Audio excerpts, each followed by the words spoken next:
ಮಹಾರಾಷ್ಟ್ರದ ಕೊಲ್ಲಾಪುರ ಜಿಲ್ಲೆಯಲ್ಲಿ ವರ್ಣನ ಅಬ್ಬರ ಜೋರಾಗಿದ್ದು ನರಸಿಂಹವಾಡಿಯ ಪ್ರಸಿದ್ಧ ದತ್ತ ಮಂದಿರ ಜಲಾವೃತವಾಗಿದೆ.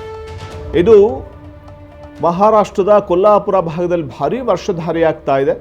ಈ ವೇಳೆ ದತ್ತ ಮಂದಿರದ ಗರ್ಭಗುಡಿಯನ್ನ ನೀರು ಪ್ರವೇಶಿಸಿದೆ. ಗರ್ಭಗುಡಿಯನ್ನ ಪ್ರವೇಶಿಸಿರುವಂಥದ್ದು ಕೃಷ್ಣ ಪಂಚಗಂಗಾ ನದಿ ನೀರು. ಕೃಷ್ಣ ಮತ್ತು ಪಂಚಗಂಗಾ ನದಿಗಳ ಸಂಗಮ ಸ್ಥಳ ನರಸಿಂಹವಾಡಿ.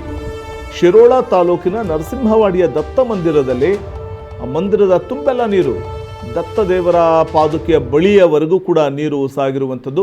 ಪಶ್ಚಿಮ ಘಟ್ಟ ಪ್ರದೇಶದಲ್ಲಿ ಸುರಿತಾ ಇರೋ ಅಪಾರ ಪ್ರಮಾಣದ ಮಳೆಯಿಂದಾಗಿ ಈ ಅವಾಂತರ ಸೃಷ್ಟಿಯಾಗಿದೆ. ಮಹಾರಾಷ್ಟ್ರದ ಕೊಲ್ಲಾಪುರ ಜಿಲ್ಲೆಯಲ್ಲಿ ಮಳೆಯ ಅಬ್ಬರ ಜೋರಾಗಿದ್ದು ದೇವಸ್ಥಾನದ ಪ್ರಾಂಗಣವೆಲ್ಲವೂ ಕೂಡ ನೀರಿನಿಂದ ಆವೃತವಾಗಿದೆ.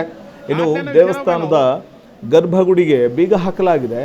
ಆ ಗರ್ಭಗುಡಿ ಅರ್ಧದವರೆಗೂ ಕೂಡ ಬಾಗಿಲಿನ ಅರ್ಧದವರೆಗೂ ಕೂಡ ನೀರು ನಿಂತಿದೆ. ಇನ್ನು ಒಳಗಡೆಗೂ ಕೂಡ ನೀರು ತುಂಬಿಕೊಂಡಿರುತ್ತೆ.